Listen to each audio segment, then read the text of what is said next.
All right, on to my regular subject of The Voice. My Sky News colleague Chris Kenny penned another column detailing his support for what I say is a racist and divisive process. Now, I've crossed swords with him before on this subject, on this program, and I respect that. And I respect his intellect and his enthusiasm, but I simply cannot accept his position. And I personally believe that his position is actually misleading. Now, I understand he's going to say the same about mine. In fact, that's what he did in this column in the Weekend Australian. Chris claims to have busted 8 myths of the No campaign. But in my view, I think he's broken open the holiness of the Yes campaign. So let's deal with them one point at a time. Chris Kenny claims that race is an outdated concept and the Yes vote doesn't install race in the Constitution because it's already there. Okay, he's correct that there is a race provision in the Constitution. Still, nothing in that document provides for any constitutional right available only to members of a specific race. And that's exactly what The Voice will provide. An arm of government, and call it anything else is disingenuous, an arm of government available exclusively to people claiming to be Aboriginal Torres Strait Islander racial identity. Now, The Voice is going to end up delivering a treaty and reparations and more. That is not a myth, as Chris claims.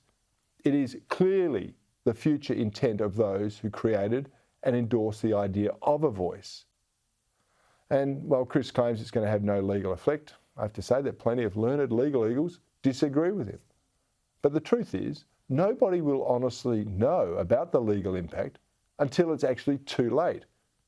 And that's why the safest course of action is to actually vote no to enshrining the voice in the Constitution.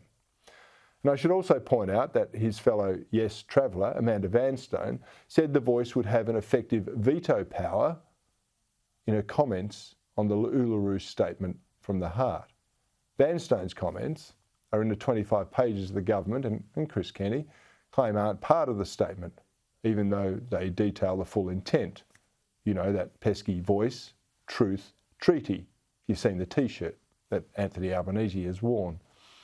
Well, I say that's Chris Kenny's third mythbuster busted. Chris Kenny also claims the voice will not divide the nation. Well, sorry to break it to you, mate. It already has. The outrageous words of Yes advocates like Pearson and Mayo and Langton, they can't be forgotten. The voices we have heard for too long has been the voice of these elites. And actually entrenching that authority in the Constitution will give them even more power. And to anyone who says, oh no, it's going to go down to the grassroots, I say it's fanciful to think these power brokers of the Aboriginal industry would cede their business to anyone, let alone grassroots representatives. So I'm calling BS, as no one exactly knows how the Aboriginal House of Lords will be chosen, what communities they'll represent, or even how much money is actually going to be involved. Chris writes in his column, quote, reconciliation cannot progress meaningfully if non-Indigenous Australia declares it will offer constitutional recognition only on its own minimalist terms, a modern version of trinkets and beads, end quote. Well, I'd counter that reconciliation by saying reconciliation cannot meaningfully progress until we stop offering anything special and treat all Australians as one. We've been told in the past we've got to apologise, we've got to have special days, we've got to worship welcome to country, we've got to double the per capita spending on Aboriginal people and give billions extra to particular programs. None of that has worked. There's always another demand. And the voice won't change that. Although it would empower the demand for reparations and rents. Once again, that's in that pesky 25 pages that don't exist. And this leads me to Chris's next point. He claims the voice will not empower the 3% with special authority over the 97%. In this claim, he relies on the advisory status of the voice, but he also chooses to ignore the Prime Minister's words that it would be a very brave Parliament that chose to ignore the voice. Well, both Chris and I know from our work in politics that Parliament is pretty much devoid of the brave, and so there's not much hope of withstanding it.